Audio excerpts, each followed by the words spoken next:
నమస్తే అమ్మా. నమస్తే అమ్మా. శ్రావణ శుక్రవారాల గురించి ఈ రోజు మాట్లాడుకుంటే హ్మ్. వరలక్ష్మి వ్రతం ముందు ఫస్ట్ మనం సెకండ్ వారమే చేస్తాం కదా. హ్మ్. ఒకవేళ మిస్ అవుతుంది అనుకుంటే ఫస్ట్ వారం చేసుకోవచ్చా, చేసుకోకూడదా? ఒకవేళ సెకండ్ వారం మిస్ అయితే మళ్ళీ ఎప్పుడు చేసుకోవాలి? ఇలాంటివి కామన్ సందేహాలు వస్తూ ఉంటాయి. అసలు సెకండ్ వారం ఫస్ట్ వారం అని కాదమ్మా లెక్క. హ్మ్. పౌర్ణమికి ముందు వచ్చే శుక్రవారం అని లెక్క. అచ్చా. ఒక్కొక్కసారి శుక్రవారం నాడే శ్రావణ మాసం వచ్చిందనుకో, హ్మ్. అప్పుడు ఏమవుతుంది, 3వ వారం అవుతుంది. హ్మ్. అంటే పౌర్ణమికి దగ్గరగా ఉండే వారం మాత్రమే, పౌర్ణమికి ముందు ఉండేటటువంటి వారం చేసుకోవడం ప్రశస్తం. అమ్మవారు చెప్పింది కదా కల్లో కనపడి, హ్మ్. పూర్ణిమకు ముందు వచ్చే శుక్రవారం అంది. హ్మ్. అది ఒకటా రెండా, ఒక్కోసారి మొదటి వారమే రావచ్చు అట్లా. హ్మ్. హ్మ్. హ్మ్. హ్మ్. అంతే కదా. అంతే కదా శనివారం మొదలైంది అనుకో, శ్రావణ మాసం అమ్మా. మొదలయ్యి కొంచెం తిథులు ఒక్కొక్కప్పుడు తక్కువ ఉంటాయి కదా నిడివి, హ్మ్. అలా ఉందనుకో, అప్పుడు మొదటి వారమే అవ్వచ్చు, చెప్పలేం. హ్మ్.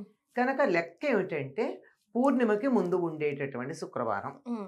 ఆ రోజు వరలక్ష్మి వ్రతం చేసుకోవాలి. కానీ ఆషాఢ అమావాస్య నుంచి మామూలుగా లెక్క పెట్టుకుంటే 15 డేస్ అంటే సెకండ్ వారం ఇన్ జనరల్ గా వస్తుంది ఇన్ కదా. జనరల్ వస్తుంది, అప్పుడప్పుడు మారుతుంది, అది నేను అనేది. ఉమ్. అంచేత ఇన్ జనరల్ లెక్క పెట్టేసుకుని ఇదే లెక్క అంటే కుదరదు కనుక, అదే. ఉమ్. Just Thumb rule. తప్పనిసరిగా తమ్ రూల్ అని చెప్పేది ఏమిటి అంటే పూర్ణిమకు ముందు వచ్చే శుక్రవారం, Done. ఉమ్. ఆ శుక్రవారం నాడు చేసుకుంటారు. ఉమ్. ఒకవేళ కుదరకపోతే తరువాత వచ్చే శుక్రవారం చేసుకోవచ్చు. ఉమ్.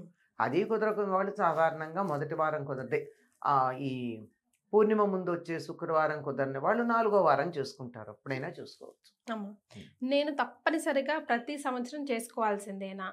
ఒక సంవత్సరం చేసుకొని వదిలేయచ్చా? ఇది వ్రతం ఏం కాదు కదమ్మా, ఉమ్. అదే వ్రతమే, నోము కాదు కదా. ఉమ్. నోము అయితే పట్టిన తర్వాత తప్పనిసరిగా చేసుకుని తీరాలి, ఓకే. ఇంట్లో ఎవరైనా ఒకరైనా కంటిన్యూ చేస్తూ ఉండాలి. చేస్తూ ఉండాలి. వ్రతానికి అవసరం లేదంటారా? వ్రతం మనం ఓ నియమం పెట్టుకున్నాం చేసుకుంటాం, ఉమ్.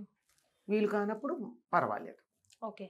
ఒక్కొక్క సంవత్సరం వీలు కాదమ్మా, ఇంట్లో ఏవో శుభమో అశుభమో ఏదో జరిగి కుదరదు, ఉమ్. మునిగిపోయిందేం లేదు, ఉమ్. వచ్చే ఏడాది చేసుకోవచ్చు, దండం పెట్టుకుంటాం. మనకి ఆ టైంకి ఎలాగో మనసు ఇలా కొంచెం గిలి ఉంటుంది, అవునమ్మా. అలా ఉన్నప్పుడు అమ్మవారిని తలుచుకుని దండం పెట్టుకుంటే చాలు, అంతే. అంతేగాని అయ్యో ఈ సంవత్సరం చేయలేదు, నాకు ఏదన్నా కష్టం వస్తుందేమో, నష్టం వస్తుందేమో, ఇబ్బంది వస్తుందేమో, అమ్మవారు శపిస్తుందేమో, ఇలాంటి పిచ్చి ఆలోచనలు పెట్టుకోనక్కర్లా. అసలు వరలక్ష్మి వ్రతం వరాలు ఇచ్చే వ్రతం అని చెప్తా ఉన్నారు కదా. ఏమేం వరాలు ఇస్తారు, ఎవరెవరు చేయాలి? ఆవిడ వరలక్ష్మి అంటే శ్రేష్టమైన లక్ష్మి అని అర్థం. ఉమ్. వర అంటే శ్రేష్టం, um. The best, the chosen, the choicest అని అర్థం. అమ్మా. అంటే అన్ని లక్ష్ముల్లోకి ది బెస్ట్. అక్కడ 10 రకాలు ఉంటే ఈ 10లో నేను ఇది కావాలి అని ఎన్నుకున్నది వర. ఉమ్. అటువంటి వరలక్ష్మి అంటే అన్ని లక్ష్ముల్లోకి ఉత్తమమైన లక్ష్మి ఏదైతే ఉందో అది ఇస్తుంది. ఏమిటా ఉత్తమమైన లక్ష్మి అంటే, నాకు బోల్డు డబ్బు ఉంది కానీ స్విస్ బ్యాంక్లో ఉంది, ఉమ్. నాకేమన్నా ఉపయోగపడిందా? మరే. నాకు 4 కొడుకులు 4 దేశాల్లో ఉన్నారు, ఒంట్లో బాగుండకపోతే నానేవాడు ఉండడు, లేదు, నాదుడు. ఏ పని వాళ్ళు చూడాలి, లేకపోతే అది లేని పరిస్థితి. అది సంతాన లక్ష్మి ఉన్నట్ట? లేనట్టే. సంతానం ఉంది కానీ సంతాన లక్ష్మి లేదు. అవునమ్మా. నాకు ఇంటి ఫ్రిడ్జ్ నిండా స్వీట్లు ఉన్నాయి కానీ నా ఒళ్ళు షుగర్ ఫ్యాక్టరీ, ఏం లాభం? ఉపయోగం ఉందా? లేదు. ఏది ఉంటే ఉన్నటువంటి అన్ని రకాల సంపదల్ని అనుభవించగలమో అది శ్రేష్టమైన లక్ష్మి. అబ్బా, భలే చెప్పారు. నిజంగా అన్ని ఉండి అల్లు నోట్లో శని అంటూ ఉంటాం కదా. అదే, అది లేకుండా ఉన్నది అనుభవించాలి. ఉన్నవాళ్ళు ఒకళ్ళో ఇద్దరు పిల్లలు నేను పిలిస్తే పలికేటట్టుగా, నాకు రోజు అమ్మా నాన్న అని పలకరించేట్టుగా ఉంటే అది సంతాన లక్ష్మి. నాకున్న విద్య, నేను హాయిగా బతికి 10 మందికి నేను మంచి మాటలు చెప్పడానికి ఉపయోగపడితే ఆ విద్యాలక్ష్మి ఉన్నట్టు. నాకున్నటువంటి ధాన్యం, నేను హాయిగా తిని 10 మందికి పెట్టి వాళ్ళు నన్ను చూసి కడుపు చల్లగా మంచి భోజనం పెట్టావనేట్టుగా నాకు ధాన్యం ఉంటే అప్పుడు ధాన్యలక్ష్మి ఉన్నట్టు, పాడైపోకుండా. ఇలా ప్రతిదీ కూడా నాకున్నది నాకు ఉపయోగపడుతూ దాన్ని నేను నలుగురికి వినియోగించగలిగినటువంటి శక్తి నాకు వచ్చేది ఏదైతే ఉందో అది శ్రేష్టమైన లక్ష్మి. అటువంటి శ్రేష్టమైన లక్ష్మి ఏమిటి అంటే వరలక్ష్మి వ్రత కథలో ఉంటుంది. అమ్మవారు చెప్తుంది కదా, ఆ అమ్మాయి పేరు చారుమతి. అంటే మంచి బుద్ధి కలిగింది. ఉమ్, మంచి బుద్ధి కలిగింది కనుకే అత్తగారులని మామగారిని బాగా చూసుకుంది. భర్తకు అనుకూలంగా ఉంది. ఉన్న దాంతో తృప్తిగా ఉంది. గయ్యాళిగా ఉండేది కాదు. ఉమ్, ఉమ్, ఎప్పుడు మంచి మాటలే మాట్లాడేది. ఎవరితో దెబ్బలాడేది కాదు. ఉమ్, ఇవి లక్ష్మి ఉండడానికి కారణాలు. ఉమ్, ఇవి ఉన్న వాళ్ళ దగ్గర లక్ష్మి ఉంటుందమ్మా. ఉమ్, అంతే. అంతే. అలా ఉన్నది గనక నీకు దయ తలిచాను, నువ్వు వ్రతం చేసుకో, నిన్ను అనుగ్రహిస్తాను, ఫలానా రోజున చేసుకోమని చెప్పింది. ఉమ్, ఈవిడ చారుమతి కదా, మంచి బుద్ధి కదా. ఉమ్, అంచేత ఇంట్లో పెద్దవాళ్ళకి చెప్పింది, ఇట్లా కలొచ్చిందండి చేసుకోనా అని.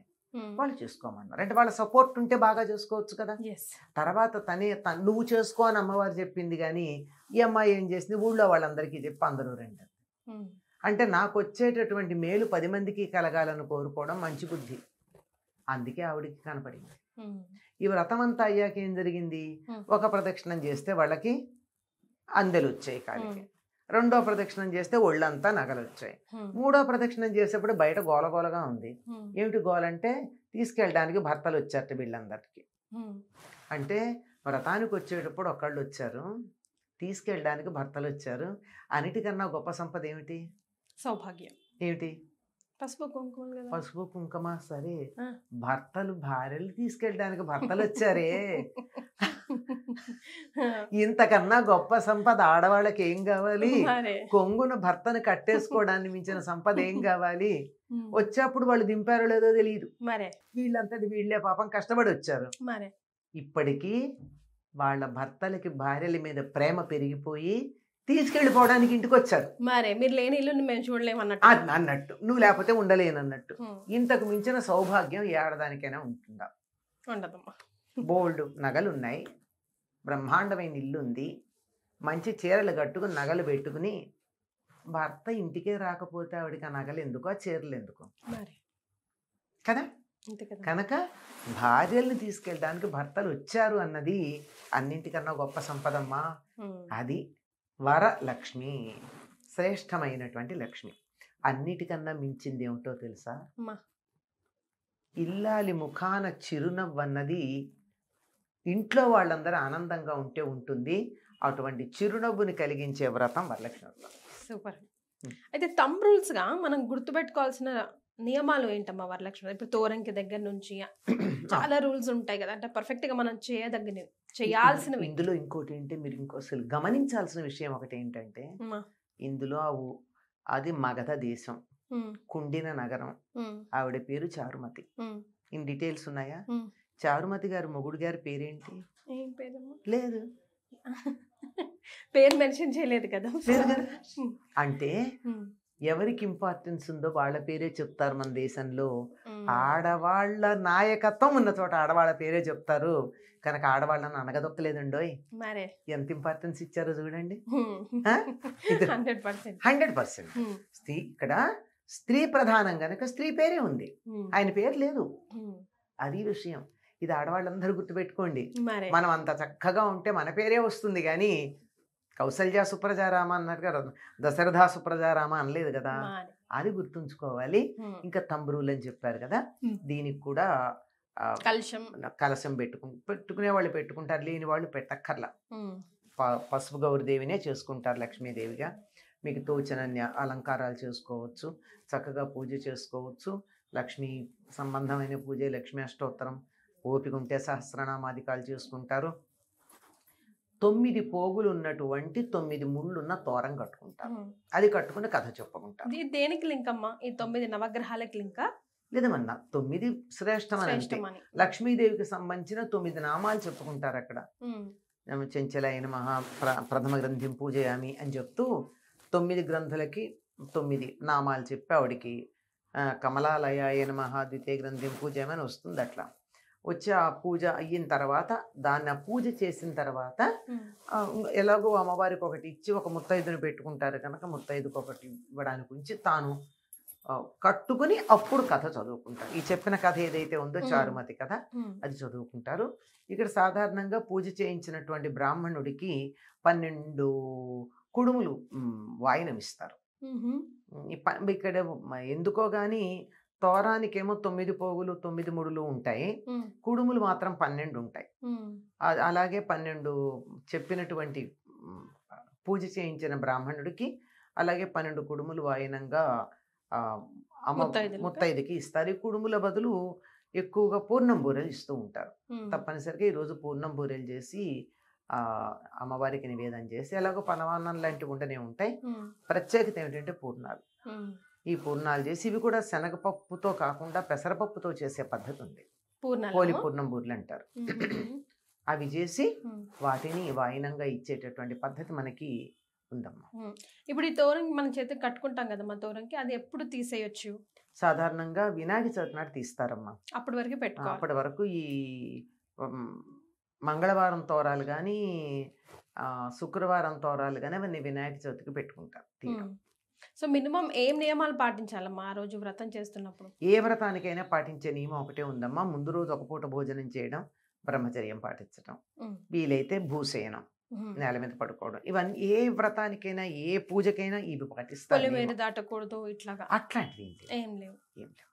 ఉమ్. అస్సలు ఇవన్నీ చక్కగా వేడుకగా చేసుకునే వ్రతాలు. అంత ఆ, బంధించేసి అమ్మో ఇలా చేస్తే ఇలా అయిపోతుందని భయపెట్టేటటువంటివి ఏం లేవు.